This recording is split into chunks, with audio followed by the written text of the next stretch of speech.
Our next speaker, John Matonis, was a huge name when I got into Bitcoin in 2013, and boy, a lot of impressive stuff. I had no idea. I'm not going to read it all to you. Wait, and I don't. Is John? Oh, right there in front. All right, John. I'll just let him have some more time. All right, John Matonis. Thank you. Thank you. Wow, what a high-quality conference. Thanks to the organizers for inviting nChain. I'm John Matonis. I'm the Vice President of Corporate Strategy at nChain. And nChain stands for Radical On-Chain Scaling Solutions. nChain stands for creation of smart contracts using Bitcoin native scripting, which is, by the way, Turing complete. And nChain also stands for microarchitecture modular software, so not monolithic software. You may also remember my name from a year ago when I wrote a blog post called How I Met Satoshi. It was on medium.com. Received a lot of views, so I thank you all for reading that. I want to do something today that's a little bit unusual for a Bitcoin conference. In fact, I don't think it's ever been done before at a Bitcoin conference. I want to donate and turn over the remainder of my speaking time to a colleague of mine from nChain. He is the legend from Sydney, Australia. He is Mr. Bitcoin Dundee, Craig Wright.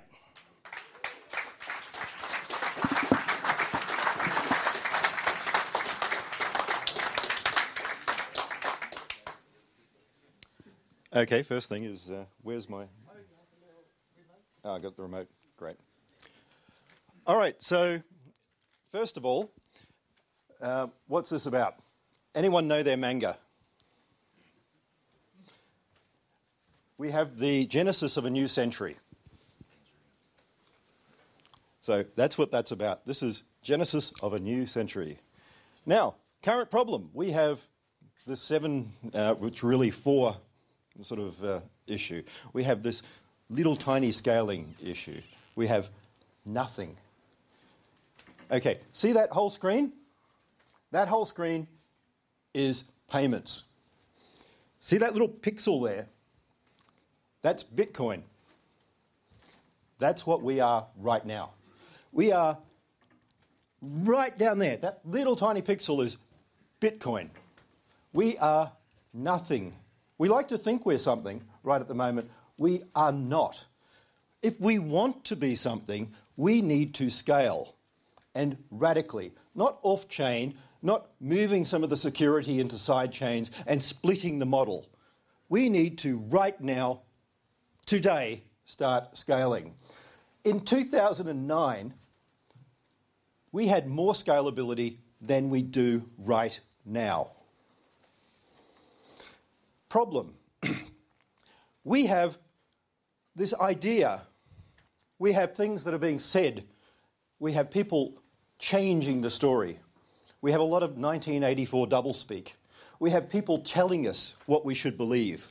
People lying to us about what everyone wants to think. And we're going to change that narrative, not because we want, an idea that someone has of an idea, but because we want scientific truth. We want evidence. We want facts. We want more. What we need the unseen. Everyone know our famous little economist journalist from France, the seen and the unseen. Bastiat, who people considered him not an economist. In France, the philosophes said he was not an economist because he says things that are so obvious. The seen and the unseen. We are seeing Bitcoin. We are not seeing the entire system. The entire system is everything we're competing with, which will crush us.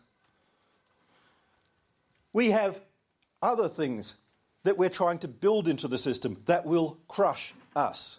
When we split Bitcoin into millions and millions of pegged systems, when we add inflation, when we create these side chains that, by the way, are patented and are controlled and happen to be owned and happen to be managed and monitored, then we give away the security model. If 100% of everything mines Bitcoin and controls Bitcoin, that's a security model that is hard, that no government can take over, no company can take over, no one takes over. Bitcoin can scale. Right now, what is it? Well, we can't do that. There's no limit on demand. Good. I don't want a limit on demand. I want every person on this globe using not altcoins, not whatever else. I want them using Bitcoin. I don't want some bullshit argument about, oh, people will use it and it will be bad. Very simple, very easy, good. When every single person on this globe pays for their cup of coffee, pays for their whatever they want, every day using one single central currency, and I'll say central, one distributed central currency that is not controlled, that is hard money. That's what Bitcoin is about. Hard, central, controlled, no one can change money. The problem is central banks inflate. Who here actually knows what the Genesis block message was about? Who's read the Times page? What happened in the page? What was being discussed? They were considering buying the toxic assets. The government was saying the naughty banks who were just given billions to refuse to change their business model and risk their money. Again, and if they don't do it, we're going to buy them and nationalise them. So, great, we're going to incentivise banks further to make crappier loans. What a great thing. No upper limit to scale. Good. Economic game theoretic systems. This is what Bitcoin is about. It is economic. Timing models. 1 vote per CPU. This is a republic. It is not a demagoguery. It is not where people get to yell and scream and lie. And very soon, we're going to change that narrative. Very soon, people are going to discover that when you start lying and when you troll, that there are consequences. So, what is a node? A node is not every little tiny Raspberry Pi running everywhere. The machines running Bitcoin in January 2009 were bigger than every single Raspberry Pi. Not a single one of them. The machines Hell ran, the machines Bear ran. Everyone else who joined this thing at that point had bigger machines running these damn things. And now we have this idea that we can't run it on a little tiny, incy-wincy, insignificant machine. Who cares? What is more important? You having a copy of the blockchain or you having money that no one can manipulate? Honestly, start thinking. These whole utopian ideas of how you spend money are wrong.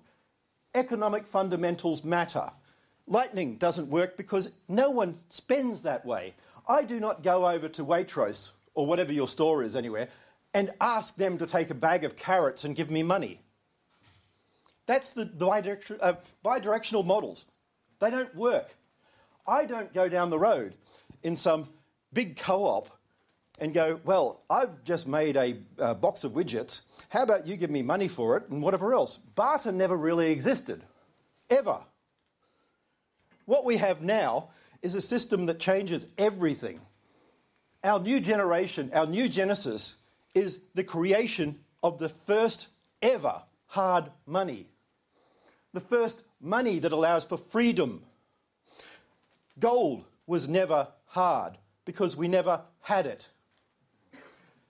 When Nixon took America off the gold exchange standard, which wasn't a gold standard, do you know how much of that gold was actually there? Around 5%. So they didn't actually have the gold that they were backing their currency with. So SVP and merchants. Merchants give a rat's. When you go and you pay a merchant, they care that they get the payment. They're the ones who want zero conf. They're the ones who know what they can and can't risk. When you pay a merchant, you don't care that your payment hasn't or has been accepted straight away. You care that you've handed the payment over and you've walked out the store with the goods and you've got a receipt. More than that, who cares? You're not going to sit there and want to validate that the merchant actually got paid. Really, you don't care. So, what we need to move away from these silly ideas that we need to split Bitcoin into little bits so that everyone can own their little bit of Bitcoin. Everyone wants SegWit. 1984 doublespeak. Everyone does not want SegWit. Everyone is being cowed. I'm sure everyone has seen all the fun media about myself and my family. Well, here's the thing for you. I do have those degrees. That so-called PGP key was given to Mr. Maxwell, I would say, because the Australian Tax Office approached Blockstream and asked them about my affairs and dealings in May 2015. The people involved in the tax office have been arrested. So my tax issues are zero. But there are some issues for other people about to come. Because when you lie and when you say things that aren't true, there are consequences. And we're going to make sure that these consequences hit these people hard. SegWit is not scale. That is what we get with a block size increase. That is what we get with SegWit. If you have a 4 meg block, if you have a 16 meg block, you multiply it by 4. That is not scale. What you do to scale is you increase the throughput. And you get more for a 4 meg block than you do any time that you have this split system that needs to be run, that you can't really delete because you have to keep it if you're a merchant, if you're a financial organisation. Saying, oh, well, you can keep it. Where the hell is the actual benefit of deleting stuff that you can't delete? Each transaction requires more bandwidth. It's very simple. It takes more. The answers you've been given about how terrible all this is, run multi-threaded systems. Stop arguing that it needs to be put on Raspberry Pis so that they can lie to you and tell you that it needs to be moved off to other systems. It doesn't. One of the things, we patent. I'm not afraid to say that. Unlike Greg and whatever else, we will choose what we do with our technology. That's not bad. I created things. I get to choose. My choice. I will put some out free. We will put some out otherwise. Our choice. But at the end of the day, scale needs to happen. And it needs to happen now. And it is not quadratic due to all these other problems they're saying. Here's the thing no one's talking about. This quadratic scaling issue, it's added to Bitcoin. It is added. Follow the code base. It is easy to fix. I know several, Bitcrust, Bitcoin Unlimited, and our team all independently picked this out and fixed it. Our team did it in about 3 hours. That's your scalability. Doing multi-threading and putting things off to Xeon Phi cards, any idea how many SIGOPs we can achieve now? Anyone? 500,000 per second. That scale. And yes, that's a $20,000 machine. Quite frankly, I don't care about Raspberry Pis. If you have been in Bitcoin since 2009 and you can't afford a $20,000 node to help this network, piss off. And I will say that one again. If you will not do this, if you will not help this network, and if you will not take this thing that has given you financial sovereignty, you financial freedom, you financial independence, and help other people by spending a little bit of money on a decent network, fuck off.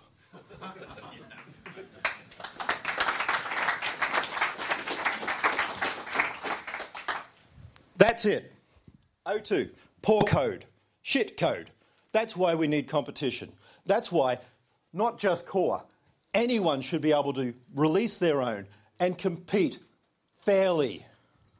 If you make a better solution and you put it out to market, you compete fairly through competition because people use your product, not because you're cowed into DDoS attacks or anything like that. Not because of all of that. Bitcoin Unlimited found the flaw as well. Some of these things that Unlimited have been doing, very innovative. At the end of the day, Moore's Law, our friend.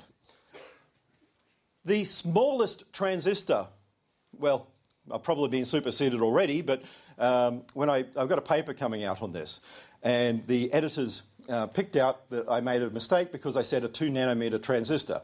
And it turns out there's now a 1 nanometer transistor. When all this happened, people were arguing, because of quantum tunneling, this is impossible. At 6 nanometers, it will never be done. Guess what? It's been done.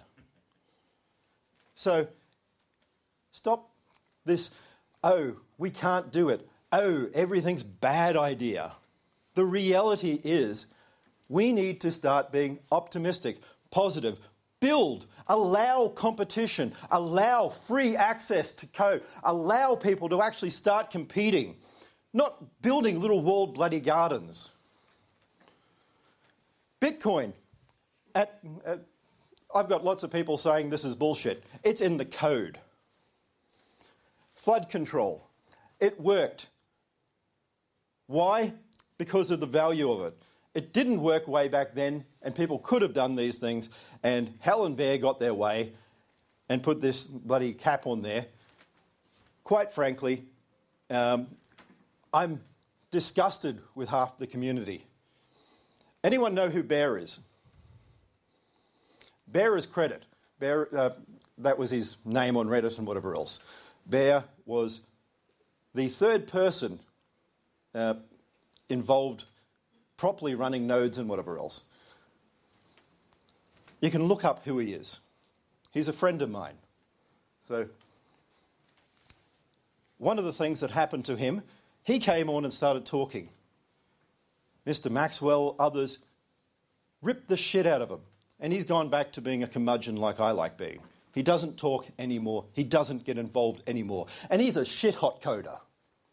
Better than anyone I have met in any of the core areas, by far. And he's no longer involved. Not because his ideas were shit, but because people didn't like what he was saying and shot him down, made death threats against him, added things against his family. That's got to change. Flood control works. If you are getting a big block and someone's paying you to put transactions in there because we want 5 billion people using this, which miner is going to turn it away? If you get paid a little tiny amount per transaction, then you buy another hard drive and you take it. This is capitalism. It is competition. It is brutal and ruthless, and it works. If you can't keep up, bye-bye. Segregated witness. Typical problem right now in this bloody industry. Scientific method. It doesn't exist. We just tell people, this is what you're going to do. When you want a scientific process, you come up with an idea and then you test it. Removing incentives. What incentive is there to be a miner of a little bit of a shitcoin settlement for everything else? When you're getting money from everyone. How does Coke make money selling sugar water? They do it because volume. They don't make huge profits because of charging you 99% of the can. They make a fraction of a cent on every can, but they sell a lot. Miners want to make money, then velocity matters. Velocity of money scales the price. If you increase use, you double right now Bitcoin, and velocity formula tells you that you 2 times 0.94 with the inflationary amount times the value. If you scale 100 times, price from velocity alone increases 94 times. What miner will not take 100 times the block size if they get 100 times the fees? Any miner here will say, piss off, I don't want 100 times the amount of value from Bitcoin. No? Okay. Overall, every time we split into side chains, we take away a little bit about what secure is the network. Every time we do that, it becomes less secure. Every time we create an altcoin, less secure. Every competing option that takes something from the overall network makes this once in a lifetime, once in any part of history experiment less viable. Bitcoin differs in that it's the only scarce good that has truly existed. Gold wasn't. Gold has been manipulated, changed, etc. Gold has been flooded. After the Spanish came and discovered the Americas, or rediscovered really, there was something called the reign of gold and the reign of silver. Ships, big galleons, would come in and they would deposit all the silver and gold that they'd taken. And within weeks, it was all gone. No industries were built, just luxuries. And that's that's the difference. As soon as you start inflating things, as soon as you start changing it, allowing side channels, side chains, then, well, you take everything that matters away. Selfish mining. A lot of these problems started because of that. We've got a paper coming out soon. It's gone through editing and all the rest. And there are several versions because my mathematical version is going to scare the shit out of everyone because I actually happen to be a mathematician, so scary word that is. Basically, it's flawed premises. Bitcoin is not a Poisson model. It approximates a Poisson model. When we have these little diagrams people like to do for queuing models, well, one, you would need to use a negative binomial even to be right there, but that's even wrong. They're only correct if you have no deviation, if no one defects. The Poisson is only approximate if everyone is doing what they're meant to do and never changes. So, we're releasing the actual mathematics and how things work in Bitcoin, which some people will understand, and those who don't can put it into a computer program. And the computer can simulate it. Then we start getting all these things correct. Now, the model, Emmons deleted every aspect of any code he ever wrote for his model, but luckily I have some. I kept it and archived it for him because, well, he would never want to have the fact that he missed all these things lost to posterity. Now, when you create a model in science, you test it. You don't test your model. That's what we're all doing right now. We're building a model and testing our model. That just tells you you have a model. Who cares? If you can't run it on Bitcoin, who cares? One of the things in Slack channels I've been doing at the moment is I have been incentivizing people to do things I've already done. There is a selfish miner test run on VMs going at the moment. Real VMs, real tests, real whatever else. And I'm funding it. That doesn't mean it's not independent. I have said you get paid because I put it into a third-party escrow either way. I've put Bitcoin up to pay for all the VMs and all the testing and all the code, and it will all be public. So it's not just my math. I'm getting it independently verified by other people in the community, over and over. So, Turing completeness. I've had a lot of shit about this one. Guess what? You're all wrong. It is. What you're not going to get is you've missed it. There are actually, we have what is called a decider in Bitcoin. It follows some of the predicate logic of Gödel. Gödel, back around the time of Turing, wrote a lot of mathematics around the ideas of predicate systems. If you're a mathematician, you would know this shit. But not everyone is. So, Bitcoin is a 2 PDA. Now, 2 PDA, all those little squigglies there, unfortunately, once again, they're actually from one of the papers I've got coming out. Those little squigglies actually mean that it is Turing complete. I'm not going to explain that to you right at the moment. I'm going to say that. Anyone recognise what that is? That's a Wolfram 110. Anyone know what a Wolfram 110 is? It is the simplest Turing complete system. That's in Bitcoin. It was running until a few months ago. We had PSOs in Bitcoin running. They died. Unfortunately, they starved to death before fees. So we had the first self-evolving code in Bitcoin that ran for 2 years, and there are people who know about these now. That's why I'm mentioning them. They've been discovered. It's not just me. They're dead because they can't afford the fees.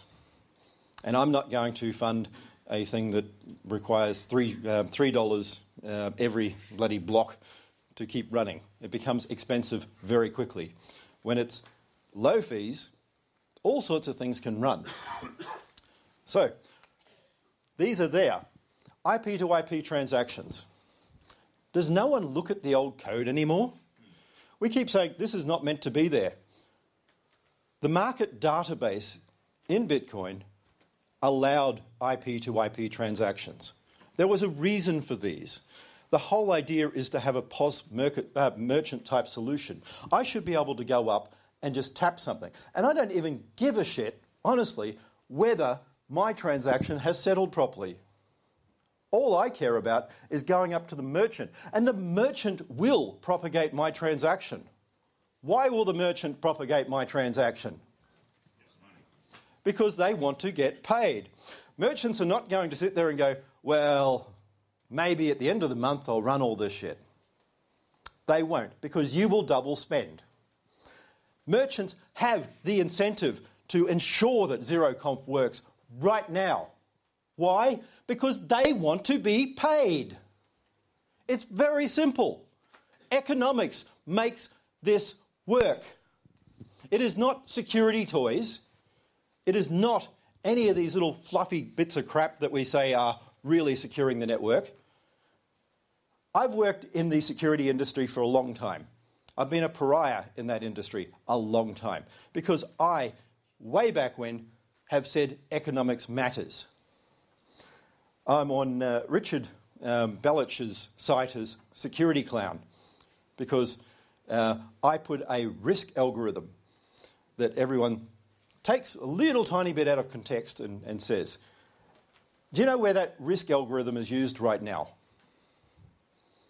When you have two-factor and you get SMS and other updates to your phone for internet banking?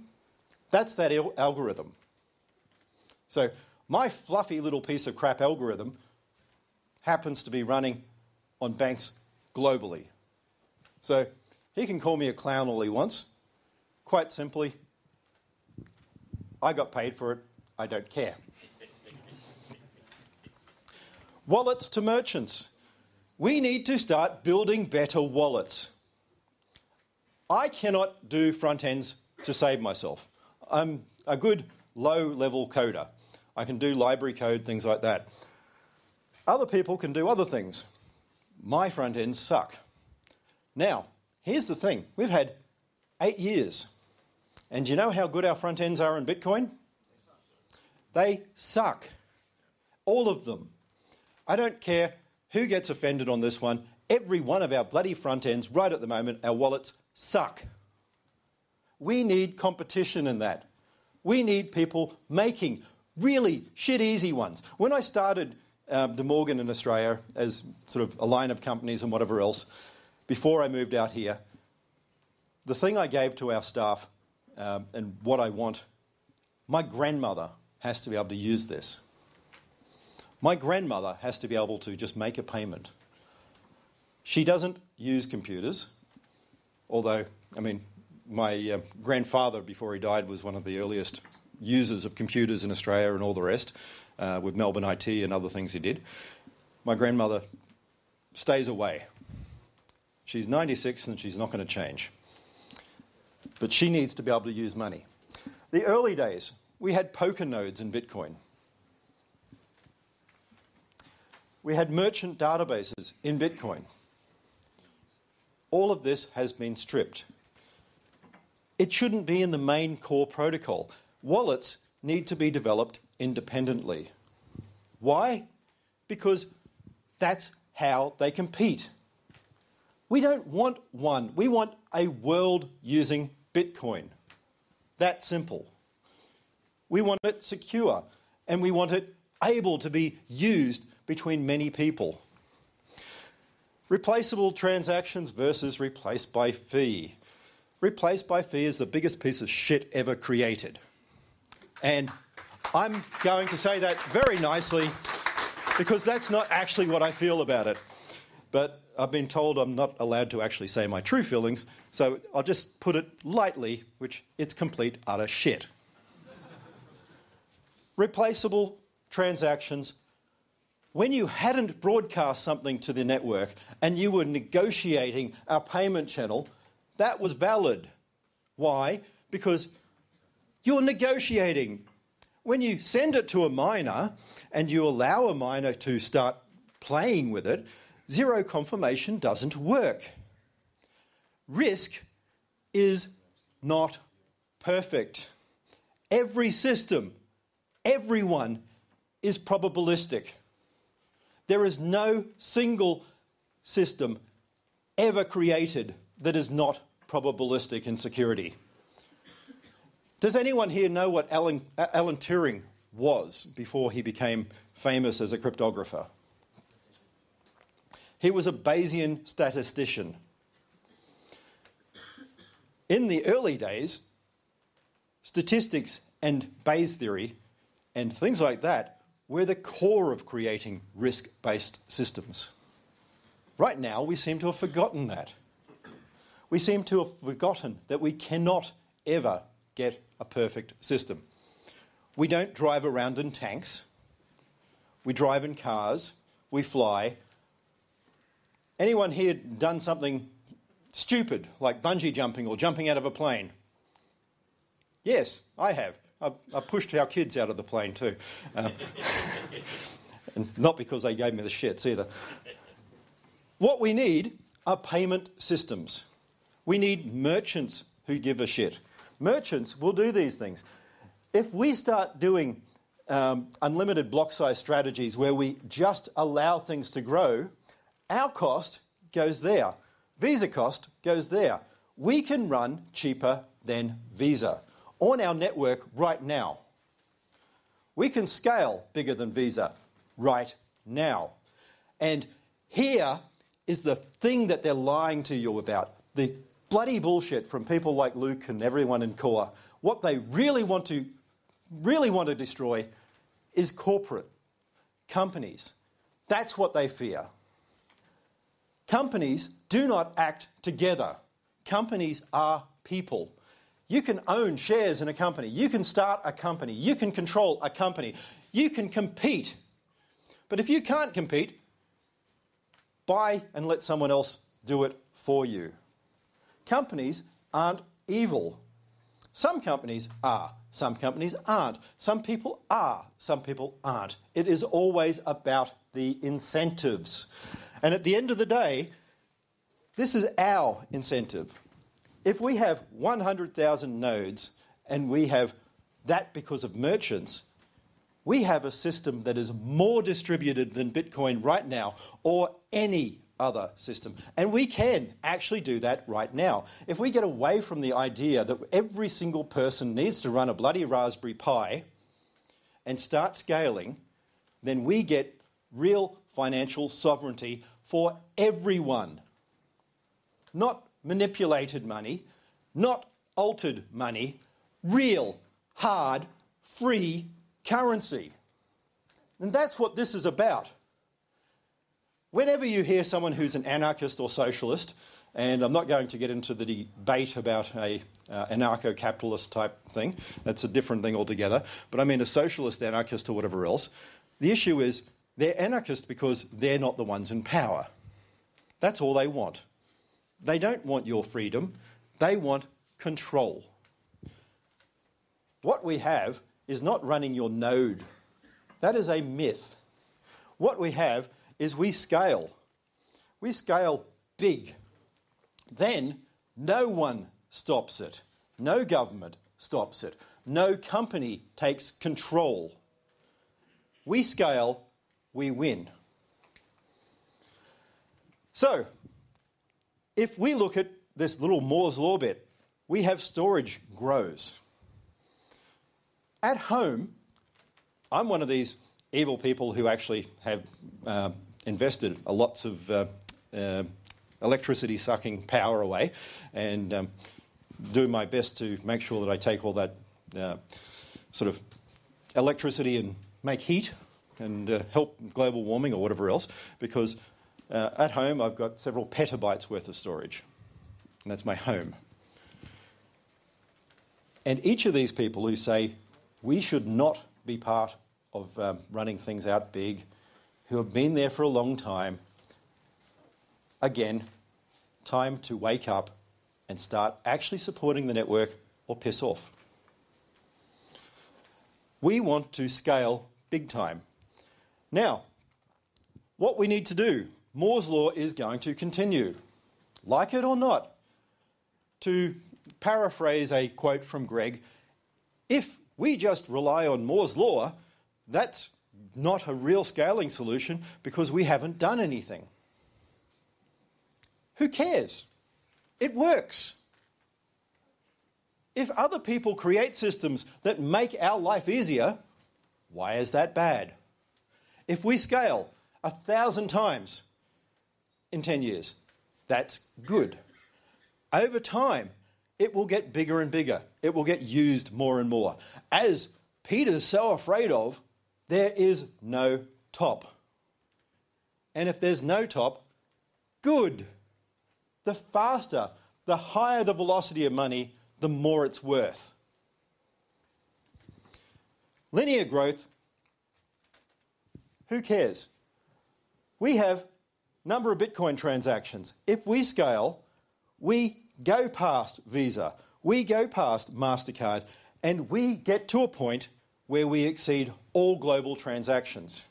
Then we succeed. When we get, in this number of years, way past everyone else, we win. There is no attacks of centralization or anything like that. It becomes too big. When it's small, it's easy to stop. It's easy to manipulate. It's easy to control. When you add sidechains, when you add other things that take away from the core of the network, you steal the security model. You steal the value. When you do this, that's what destroys Bitcoin. We have an unlimited block strategy. Stop thinking short term. We're not. I'm here not for the short term. Like it or not, you're not getting rid of me. We're going to be here 20 years. And it's very simple. We'll help create, release, and aid with code development that is not going to be taking from the core system. We will scale radically. And if you don't want to come along, stiff shit. I don't care. I'm not going to be nice like Jimmy wants. It's very simple. You're with us or you're against us. And if you want to be against, that's your problem. We're going to compete. But we're going to compete by growing the value. And we're going to make this grow rapidly. Because when it grows, that's where the value happens. Connection. We want easy connectivity, easy use. We want people to be attracted to using it because it is safe and secure and simple. And flow. We want an exchange of value. All those things that make economics work. We want to remove the block cap. We want to have a non-SegWit pool. And we're going to announce that too. We're going to create a pool that will not run SegWit. We will build up a non-SegWit pool and we will fund it. And if we see SegWit transactions, we'll reject them. That simple. So I talked about a cartel, and I'm not going to run the cartel, but we're going to reject SegWit transactions. So if someone else runs it, I don't care, but I don't accept SegWit. I'm not going to. And we are going to build a pool that doesn't do that. And anyone who wants to join in that, great. If we see SegWit, we'll reject it. Out of hand, full stop. And we can do that. You advertise both parts of the chain. So we will watch for SegWit transactions, not pay to script hash generally, SegWit. And anything SegWit, bye-bye. Which means you're slower. Because we will take at least 20% of the market. And we will do that. And we will build that pool. And it's coming very soon. And if you want to be slower, run SegWit.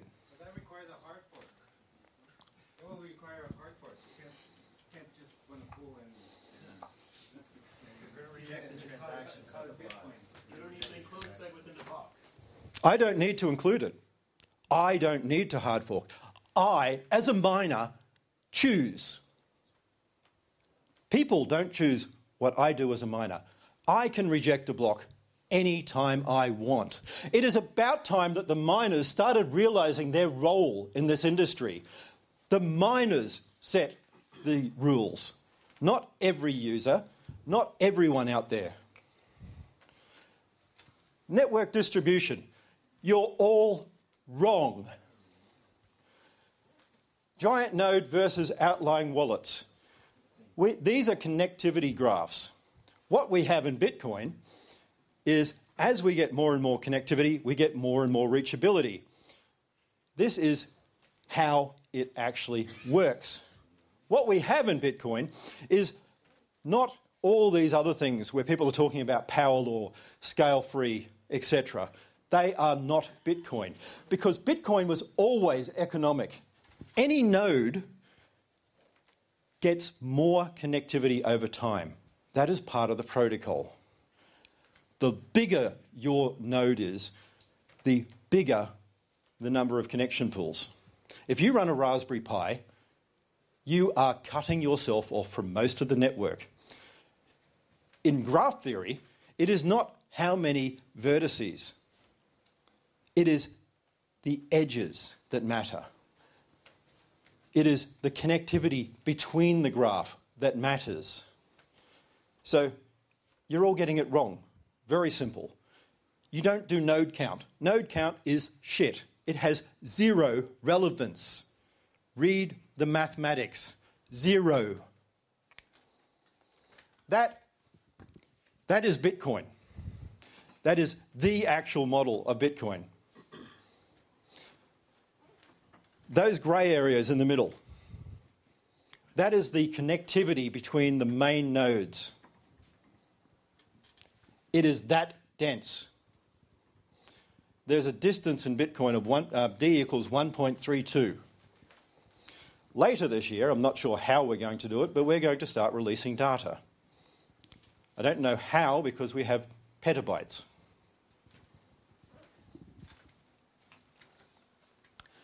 That is also part of it. It is bigger than a small world model. It is not anything that people are talking about. It is not a mesh.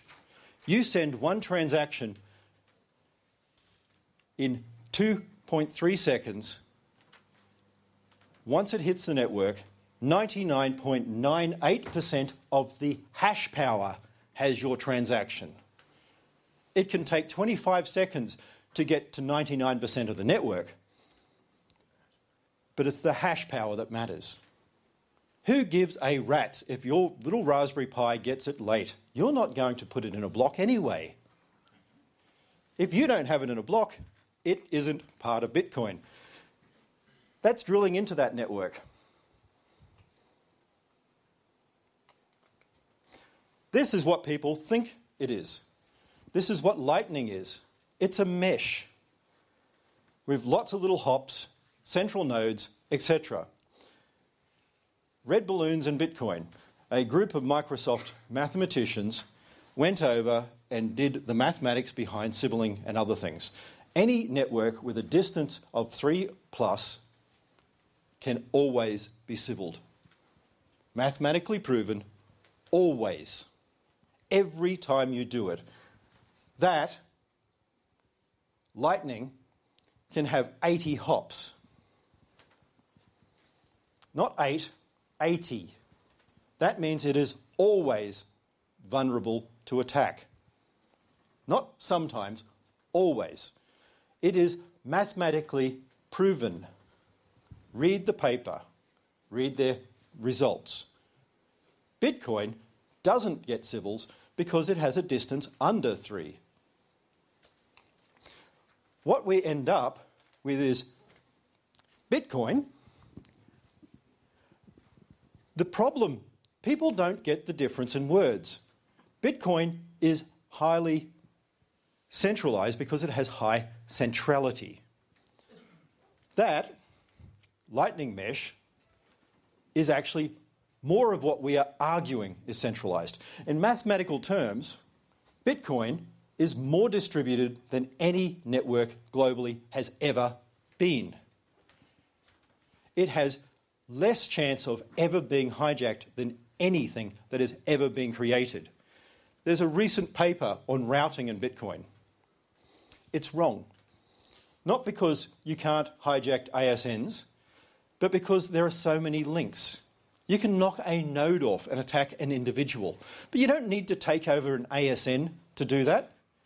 Now, what they also failed to say is if you did that attack, you would take over 99% of commercial internet providers. You would take over every military network on Earth. You would take over all of the telecoms links. And do you think attacking all these core routers and doing that will be allowable just because it's Bitcoin? I mean, honestly, folks, to attack these routers and take over the core BGP systems, well, not going to happen. Yes, ISPs can make you part of the, well, they can prune you. Have two. Use your phone. Use 3G. Whatever. Multi-home. So, it is a semi-complete ring. It is actually bigger than a small world network. These transaction graphs people keep doing are not Bitcoin. They are how economics works. When you have a transaction graph of transactions going from party A to B to C to D, that's how people spend money, not how nodes connect. Have we not thought about that? You can't model Bitcoin looking at how transactions flow between addresses. You look at the connectivity from the nodes. There are 1.2 million edges just over on the Bitcoin network right now. The entire UASF pool has 36,500 edges. Any idea what effect they have? Well, about 0.3%. They can 0.3% the network as they isolate themselves and do nothing. As I said, I have no idea how the hell we're going to get it out. We're going to start doing something to get... Jimmy and others will have fun trying to arrange this. I've just got a shitload of data. There's petabytes. I have no idea how the hell we're going to distribute it. That's other people's problems. I'm good at making those. So we have data going back to actually January 2009. It's been captured since then, right down to network dumps and the works. So scale, growth, and vision. We need to scale. We need real leadership. There should be no king in Bitcoin. There will be no king in Bitcoin. We are a community, and it is time we start acting like one. There are a few things happening, and they will become very public very soon. But Jimmy and things will get really upset if I start talking about them right now. So blame Jimmy. Everyone, that's Jimmy. Okay, we need sustainable operations. We need innovation. We need to attract companies. Not like Luke and his, we want to keep away these companies. We need to attract companies. We want banks to use Bitcoin. And if you don't, then I don't care. I'm going to make it happen. Very simple. You don't like it, find an altcoin and compete with me. But split off Bitcoin and compete with me. And we're going to compete hard. Co-opetition. You can help us, you can try and harm us, but at the end of the day, I want fee-based controls. I want people to use Bitcoin as much as you want them to. We want this global. I don't want a few geeks using Bitcoin. I want my grandmother buying her gum or whatever else on Bitcoin. When that happens, when some small individual who doesn't matter to most of us uses Bitcoin, it succeeds. I was in Ghana a few years ago. In Ghana, you see these half-built houses, and people are proud of them. Any idea why people have all these half-built houses? Well, no bank mortgages, yes, but it's also saving. They go out there, every now and again, they buy a bag of cement, they buy some more bricks, and they build another wall. They can't sell the house until it's finished, but it's an incentive. They can then invest and save. Right now, they can't use a bank. They can't hide money because it'll be stolen. They'll be extorted. Bitcoin means that they have a real alternative. It is proper financial sovereignty, not because they run a bloody node, because they have their keys.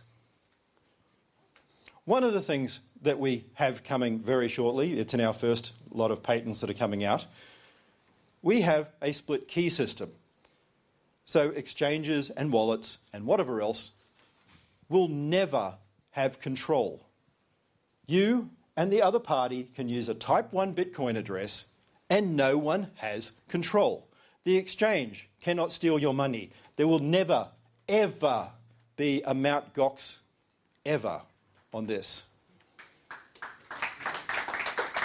You can't cheat the exchange either. They will be happy because you can't lie, you can't cheat, you can't steal. Between all of that, then we don't need trust. Right now, we are building systems that are just like we had before. So, yes, we have some new code and new things coming out, and that will enable you to have split keys.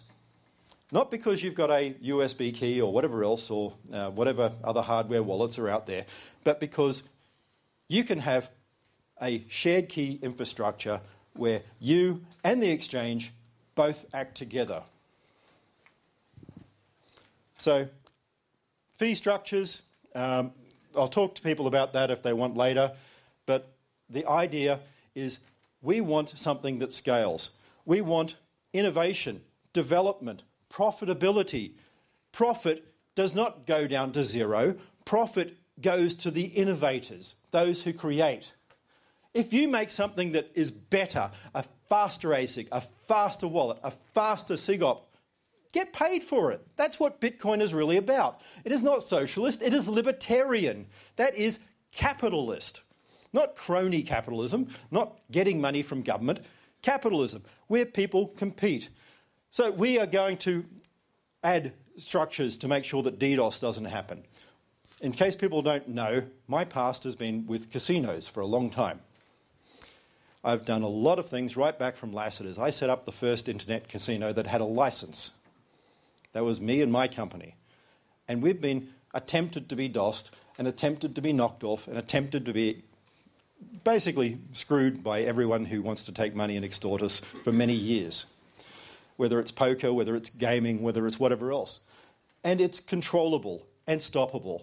And we're going to ensure, with what we're setting up, that miners and others know how to run a proper network without being knocked off the damn network.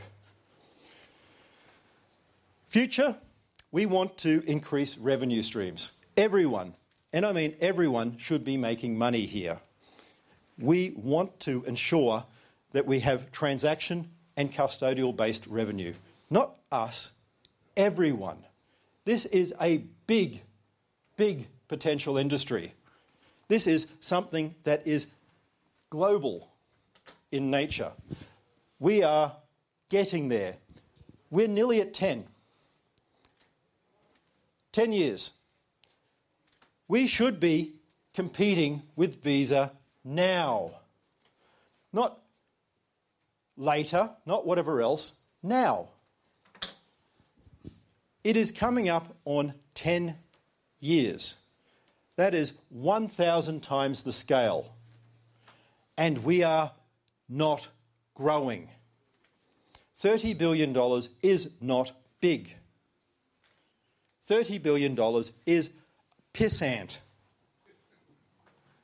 That dot there, Bitcoin, when that dot there is everything, we have succeeded.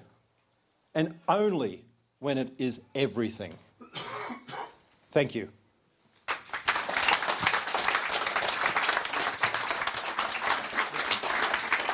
You take questions? Sorry? Yeah. Questions? Yeah. Questions? All right. Oops, sorry. All right. Here. Please on here, because this is being live streamed, I found out. And I'll get you on Nakamoto, I have dual questions. So first, concerning your blog post about you proving to be Satoshi, why had it a fake proof? And secondly, someone mentioned it already, it will be a hard fork what you are proposing. So will you dump your millions of Bitcoins on the old chain and buy your new Bitcoin Unlimited coins? That's my question. Quite frankly, none of your business.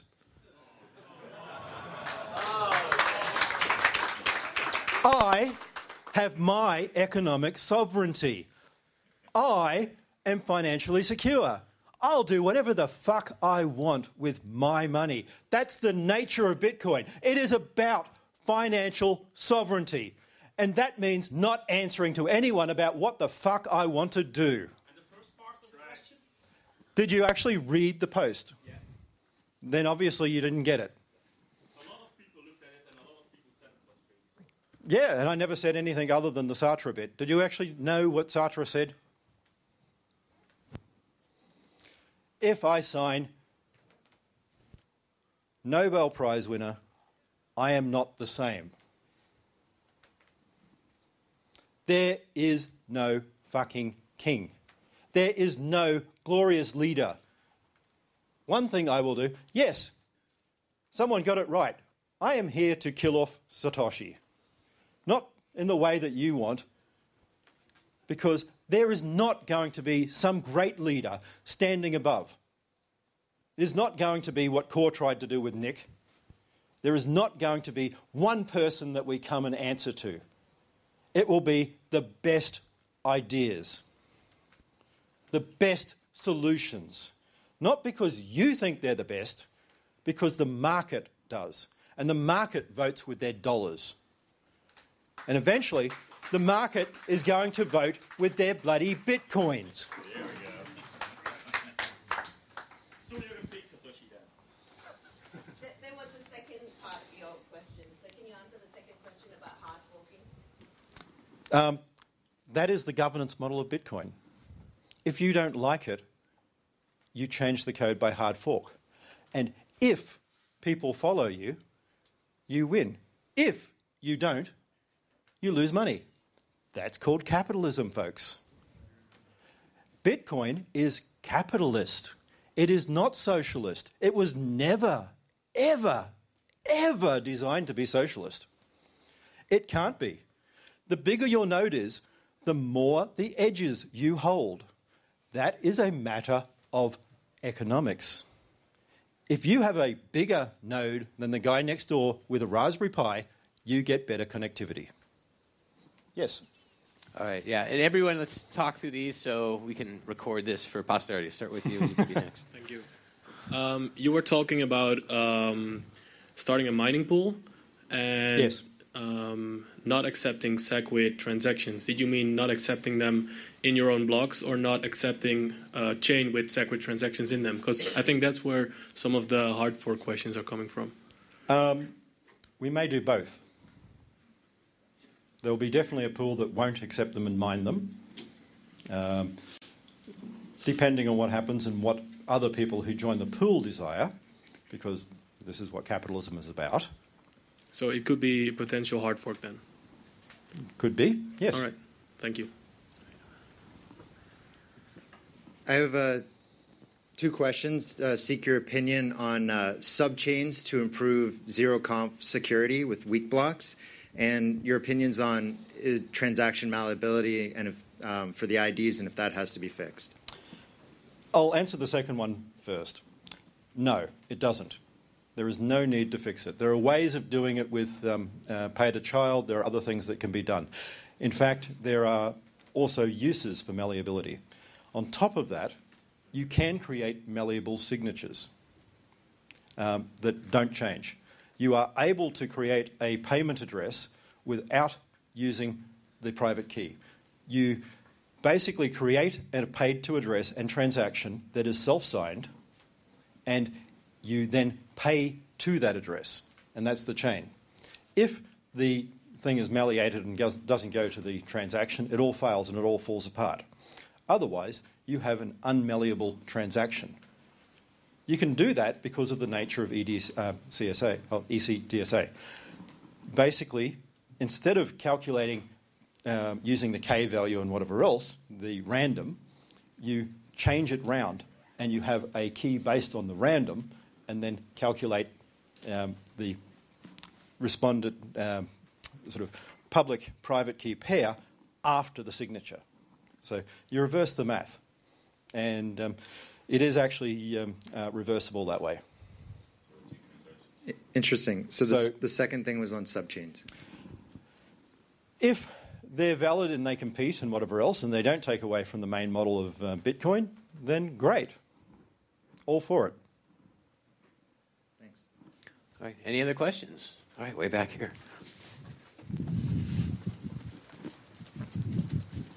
Wow, this is a long room. All right, here you go.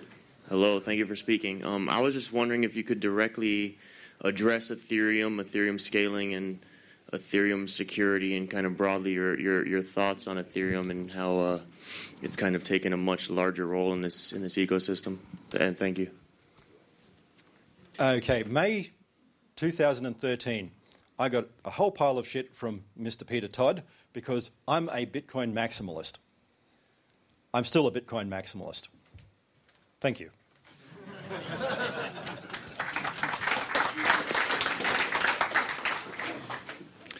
Thank you for being here in Arnhem. We really appreciate. Could you reflect on when you wrote a paper in 2008, if you could have made 3 changes to basically beat Visa at this very moment? What are the 3 changes you would have made in the first level of the software, the first version of the software? I will neither confirm nor deny the first part of that. But what I will say, if I was answering in that way, my comment would be, the first bit would be making sure that there were better front ends. I mean, the front end to Bitcoin sucks. I would also make sure that the flood control didn't disappear with a cap. That should have been fought a lot harder, but if you actually read the history there, Ray and Hell had different ideas. Both of them didn't think the idea of non-inflationary money would work because government would stop it, whatever else. So that would be something that should have been fought harder for. But anyway, that's a different issue. So 3 things. Some better explanations and better help guides would have been great. Not in the code, but outside the code. If you read the early version of the code, you will find a lot of comments. You will find explanations of why things are done. You will find other things. The market database, I would say, probably should have been pushed a lot harder. A POS system. There should have been something that helped merchants and actually got them to understand this. It was allowed to be stripped out. It shouldn't have been. It's important. It does. I mean, you can build it now and it won't change the base protocol. So no hard fork, no whatever else. IP to IP transactions don't require a hard fork, don't require a soft fork, don't require anything else. It just requires someone to build it. So. Hello, my name is Ken Shishido. I am a Tokyo Meetup Group organizer since 2013. Have personally hosted 157 meetups since then. I have a simple question. Why do you think Satoshi used Japanese name? Is there any specific reason? I just would like to know your opinion. Thank you. Well, I had a single mother, and one of the guys who helped bring me up was Japanese, and I'm sure he would find it very cool because I thought it was a cool culture. I mean, the whole idea of Japanese culture in many ways is exciting. It reminds me of some of the Roman Empire back before they became no longer a republic. It's people actually working together, not the same sort of competition we think we need to have in the West, but people working actively together, including companies. You don't see many companies in the West pulling together in co-opetition anymore. We seem to think we need to actually fight each other, that it's a zero-sum game. But trade isn't a zero-sum game. There was a Tokugawa period philosopher who talked about trade in Japan. He happens to have, well, part of the name of Satoshi Nakamoto. His name was Nakamoto. And he wrote about how Japan needed to open up and have trade with the West, that we need to work together and it will build a big, strong country. And we need to work together and build a big, strong Bitcoin. It doesn't matter whether we like each other, whatever else, we're all in the same boat. We are not here to try and stifle Bitcoin. We want Bitcoin to be the financial sovereignty and security mechanism for the world. It is not just censorship resistance. We get that by being big. If 5 billion people are using Bitcoin, there is no censorship.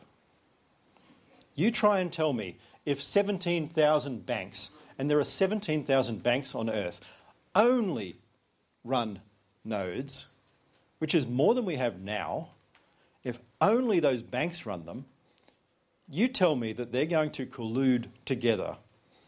When was the last time you saw a successful cartel in real life actually stay together? They don't. They all require government aid. Even De Beers is falling apart. De Beers was the longest cartel in history because they owned governments. They owned Rhodesia. They owned Sierra Leone. They don't anymore. So even they are falling apart. Oh, yeah. Get some else here. All right, I'll get you. Hi. What do you think is going to happen to governments when Bitcoin does take over?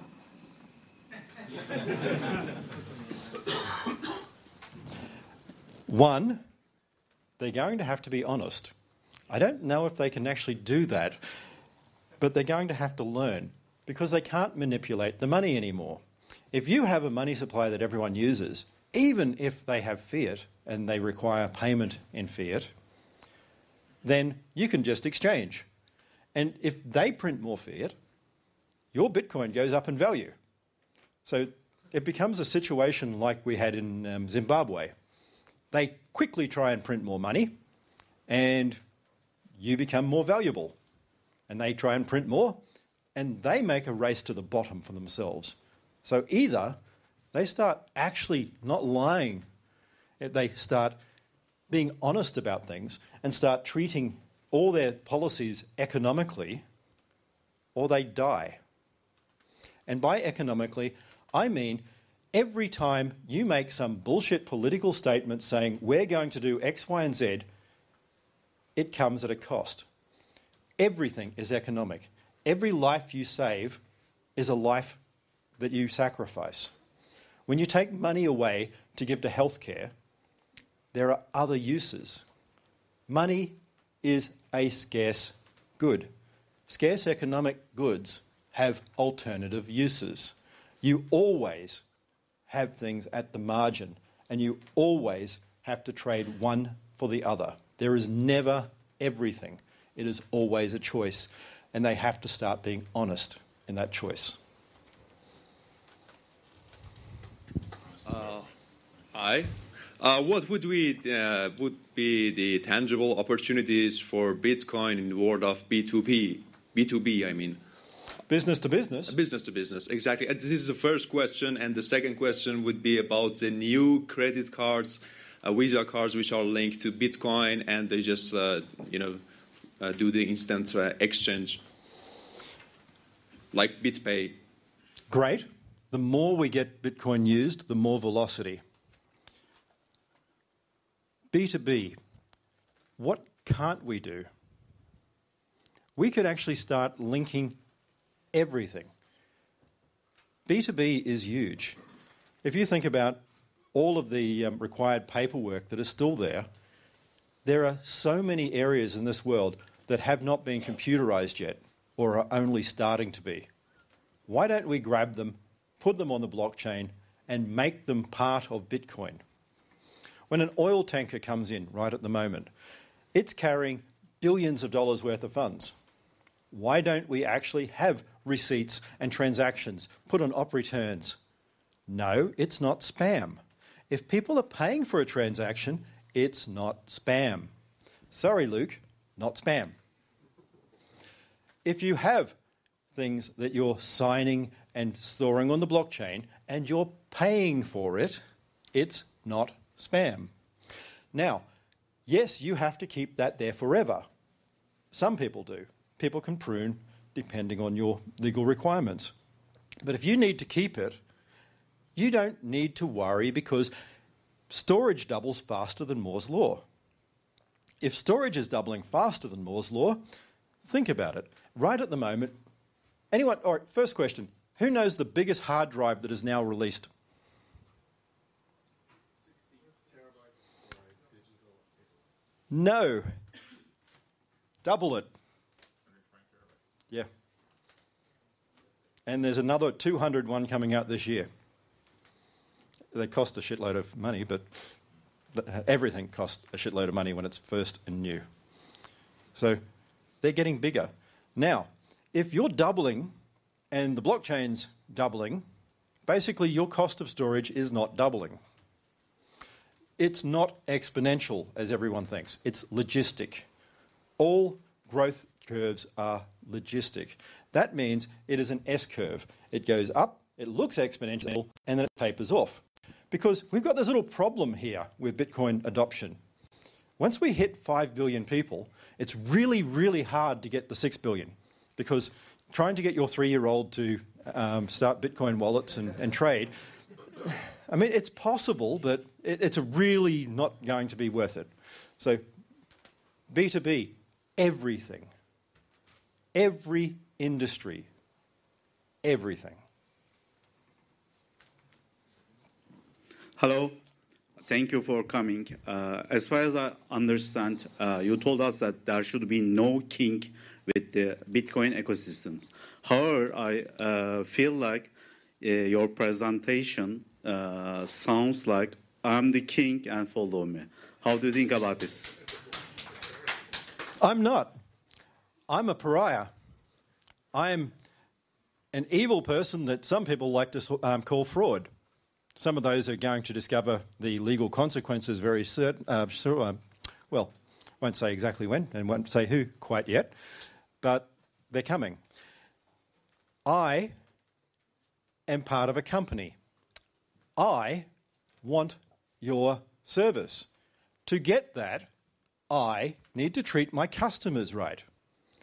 Unlike Core, unlike Blockstream, I'm not going to shove shit down your throat and make you eat it. I will dominate only if people want me to economically, not as an authority, because we bring solutions that people want to use. We will succeed or fail, not because I'm going to be a king, not because I'm the authority and tell you what's right, but because we build things that you want to use. And if you don't want to use it, but 100 million other people do, good. All right, we're going to run out of time for our lunch here, so I don't know if this is going to be the last question. Let's see. I can't resist to ask another technical one. And first I want to say thanks for all your contributions. The split key thing, type 1, could you expand on that? Are you talking about multiplying the private keys? And then how would the signature work between the exchange and the user? And what's the advantage versus a type 3 multi-sig pay-to-script hash? Smaller transaction. Rather than having to actually sign on chain, you can have wallet-based signature systems. You can distribute things and have calculations that are done and completed off-chain and then complete on-chain for validation. So many uses. At the moment, every time you want to expand your signature system and get it bigger and bigger, you make a bigger transaction. With what we're talking about, we can have a N is up to 100 billion by M is up to 100 billion system. And do you protect against all the keys being in the same location at the same time? Yes, they won't be. As a user, you'll have something on your phone, a card, a smart card, or whatever else. The system will then be open for people to license buy whatever else as well and to extend. I don't want to build everything for the world. I want to give solutions because people build shit better than I do, especially front ends. Thank you. All right. Okay. Well, I don't know. If anyone's really hungry, go ahead and start taking off downstairs. One more question. Hi, Craig. Thank you so much for the information session this morning. I am actually from South Africa, and you mentioned two scenarios and case studies of Ghana and Zimbabwe. My question is because I was at a conference in Zimbabwe, I think a month ago. You know, they have, you rightfully say, you know, the price for Bitcoin will go up. But the challenges in some of the countries, especially in Africa, is that there isn't a lot of exchanges where people could buy Bitcoin freely, and that even though people want to get Bitcoin in Zimbabwe, for example, there's limited places for them to get it. Another issue they currently having is that they have a limit of $200 to take out of the country every day. So there's real, you know, issues in some parts of Africa where even though we'd like to drive Bitcoin, you know, there's a lot of obstacles. That goes down to the whole node versus everything else. We need to make simple solutions. We need to make things that can't be taken and can't be stolen. The idea of a split key system also means that if the exchange is raided, who cares? You can recover your keys after a time lock. If the exchange is hacked, you lose nothing other than time. If you are pulled up, then your keys are still recoverable afterwards, which means you're not actually carrying Bitcoin. You have a reason, an access point to get it later, and that can be secured.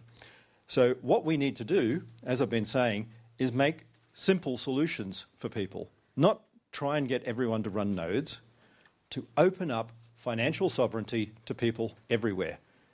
And that means a lot of Africans, a lot of Indians, and whatever else.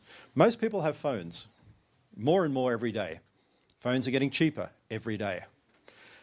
There was a stupid plan years ago, back when I was doing some military contract work, where the Americans actually looked at Moore's Law, and one of their ways of potential by about 2020 of disseminating information to North Korea was dropping millions of tablets, because they figured there'd be tablet computers that would translate into North Korean by 2020 that they could do for $1 each.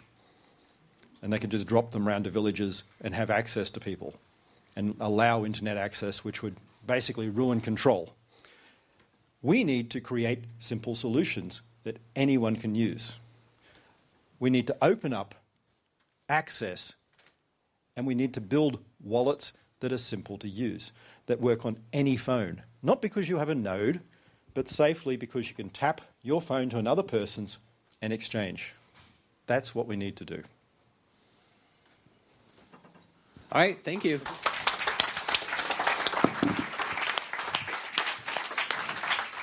All right. Wow. Sometimes we get mistaken for each other. Anyway, we've got, coming back here too, lunch downstairs, breakout room out back that hallway if you guys want to talk. And see you back up here too. See you downstairs for lunch. Thank you.